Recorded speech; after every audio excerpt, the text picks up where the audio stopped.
എല്ലാവർക്കും നമസ്കാരം. ഇപ്പോൾ ചക്കയുടെയും ചക്കപ്പഴത്തിൻ്റെയും ഒക്കെ സമയമാണല്ലോ. ഇഷ്ടംപോലെ എല്ലാവരുടെയും കൈവശം കാണുമല്ലോ. ഇന്ന് ഞാനിവിടെ ഉണ്ടാക്കി കാണിക്കാൻ പോകുന്നത് കുമ്പിളപ്പമാണ്. ചക്കപ്പഴം കൊണ്ടുണ്ടാക്കുന്ന ഒരു അപ്പമാണ് കുമ്പിളപ്പം. ചില സ്ഥലങ്ങളിൽ ഇതിന് വഴനയിലെ അപ്പമെന്നും ചിലയിടത്ത് തെരളി അപ്പമെന്നും പറയും.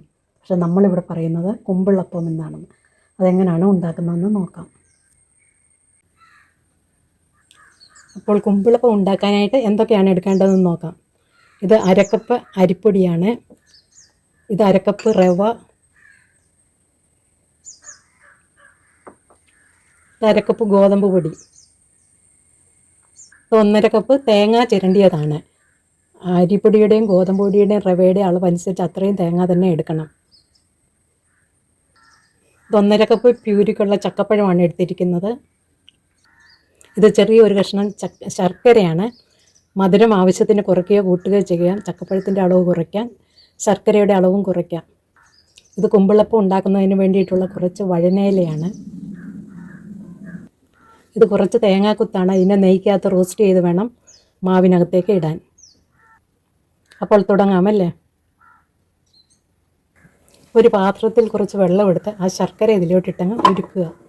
അതിനെ പാനിയാക്കേണ്ട ആവശ്യമില്ല. ശർക്കര വെള്ളമായിട്ട് തന്നെ എടുക്കാവുന്നതാണ്. കുറച്ച് വെള്ളം ഒഴിച്ചാൽ മതി. ഇനി ഒരു പാൻ അടുപ്പത്ത് വെച്ച് അതിലേക്ക് 2 ടേബിൾ സ്പൂൺ നെയ്യ് ഒഴിക്കുക.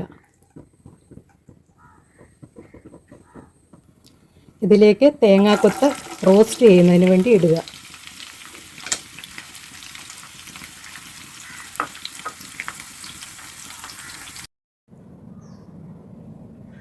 തേങ്ങ റോസ്റ്റായിട്ട് കഴിഞ്ഞു. ഇനി ഗ്യാസ് ഓഫ് ചെയ്യുക.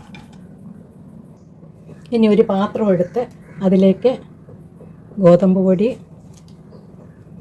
അരിപ്പൊടി, റവ ഇത്രയും ഇട്ടിട്ട് ഒരു നുള്ള് ഉപ്പും കൂടി ഇടുക. അതൊന്ന് ശ്രദ്ധിക്കണം. ശർക്കര ഉപ്പുള്ളതാണെങ്കിൽ ഉപ്പിടേണ്ട ആവശ്യമില്ല.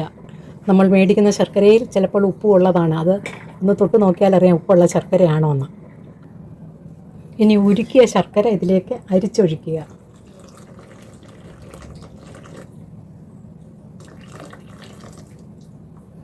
ഇത് ചൂടോടെ തന്നെ ഒഴിക്കണം. എന്നിട്ട് ഒരു സ്പൂണ് കൊണ്ട് ഇളക്കി കൂട്ടി യോജിപ്പിക്കുക.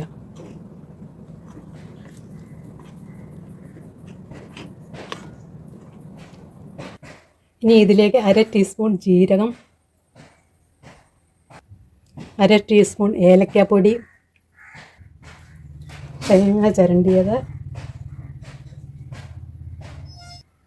തേങ്ങാക്കൊത്ത് വറുത്തത്, അത് നെയ്യോടുകൂടി തന്നെ അങ്ങ് ഒഴിച്ചു കൊടുക്കണം. 2 ടേബിൾ സ്പൂൺ നെയ്യാണ് നമ്മൾ ഒഴിച്ചിട്ടുള്ളത്.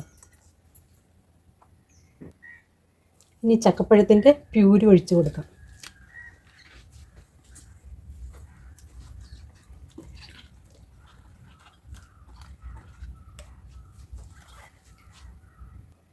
നന്നായിട്ട് കൈകൊണ്ട് തന്നെ ഇളക്കി കുഴച്ചെടുക്കുക.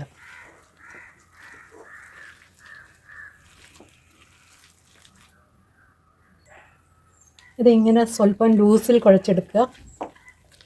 ഇഡ്ഡലി മാവിൻ്റെ അത്രയും ലൂസാകണ്ട, എന്നാൽ ചപ്പാത്തിയെക്കാട്ടിലും നന്നായിട്ട് കുഴഞ്ഞ് ഇതിൻ്റെ ഇത് കണ്ടല്ലോ, ഇതുപോലെ കുഴഞ്ഞെടുക്കുക.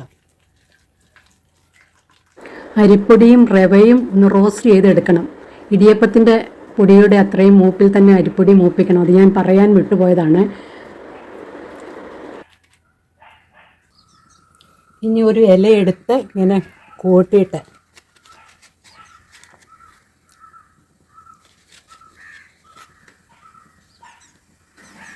ഇതിലേക്ക് 2 ടേബിൾ സ്പൂൺ മാവിനെ എടുത്ത് വയ്ക്കുക.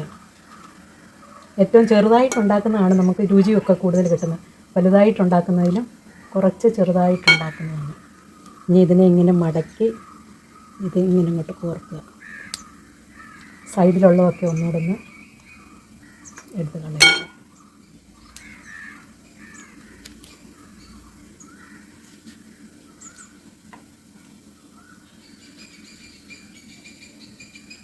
ഇപ്പോൾ 1 ടേബിൾ സ്പൂൺ ഇട്ടപ്പോഴേ നിറഞ്ഞു കഴിഞ്ഞു. ഇലയെടുക്കുമ്പം ഒരു വലിയ ഇല എടുക്കാൻ ശ്രദ്ധിക്കണം. ഇത് തണ്ടും ഇങ്ങനെ നിർത്തി വേണം എടുക്കാൻ. ഇങ്ങനെ അകത്ത് കയറ്റി അതിനെ കോർക്കുവാൻ ബുദ്ധിമുട്ടുള്ളവർ ഒരു ടൂത്ത് പിക്കോ ഒരു ഈർക്കിലിയോ എടുത്താൽ മതിയാകും. അത് വെച്ച് കൊത്തിയാലും ശരിക്ക് കിട്ടും.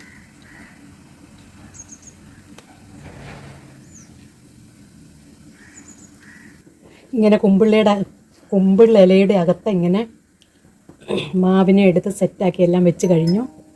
ഇനി ഇല എല്ലാവർക്കും കുറവാണെന്നുണ്ടെങ്കിൽ വാഴ ഇലയിൽ ഉണ്ടാക്കിയിട്ട് ആ ഇല അപ്പച്ചെമ്പിൻ്റെ ആവിയിലോട്ട് അങ്ങ് വെറുതെ ഇട്ടാലും മതി. എന്നാലും അതിൻ്റെ ആ മണവും വാസനയും ഒക്കെ കിട്ടും, രുചിയും ഒക്കെ കിട്ടും. ഇല കുറവാണെന്നോർത്ത് ഉണ്ടാക്കാതിരിക്കേണ്ട. വെള്ളം തിളച്ച് കഴിഞ്ഞു. ഇനി ഇതിലേക്ക് നമുക്ക് ഓരോന്ന് പെറുക്കി വെക്കാം.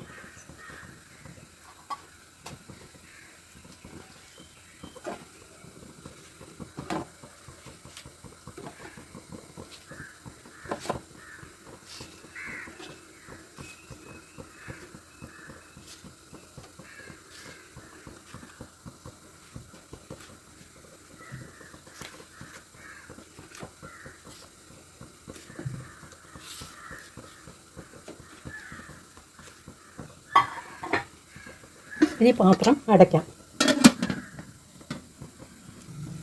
ഇനി ഇതിനെ അടച്ച് വെച്ച് ചെറുതീയിൽ ഒരു 30 മിനിറ്റ് ആവി കയറ്റി എടുക്കാവുന്നതാണ്. അപ്പോൾ കുമ്പിളപ്പം റെഡിയായി. ഒന്ന് തുറന്ന് നോക്കാം. ഗ്യാസ് ഓഫ് ചെയ്ത് ഇതിനെ ഒരു സെർവിങ് ഡിഷിലേക്ക് മാറ്റുക. ഇതിൽ തന്നെ ഇഡലിപ്പാത്രത്തിൽ തന്നെ വെച്ച് അടച്ച് വെച്ചാൽ അതിൻ്റെ ആവി അതിൽ തട്ടിയിട്ട് അപ്പം ഇച്ചിരി വെള്ളം പിടിച്ചതുപോലെയൊക്കെ ആകും. അതുകൊണ്ട് ഇതിനെ ഒരു ഡിഷിൽ വെച്ച് ആറിച്ചെടുത്ത് ഉപയോഗിക്കുക. Okay, thank you for watching. Okay, bye. Have a nice day.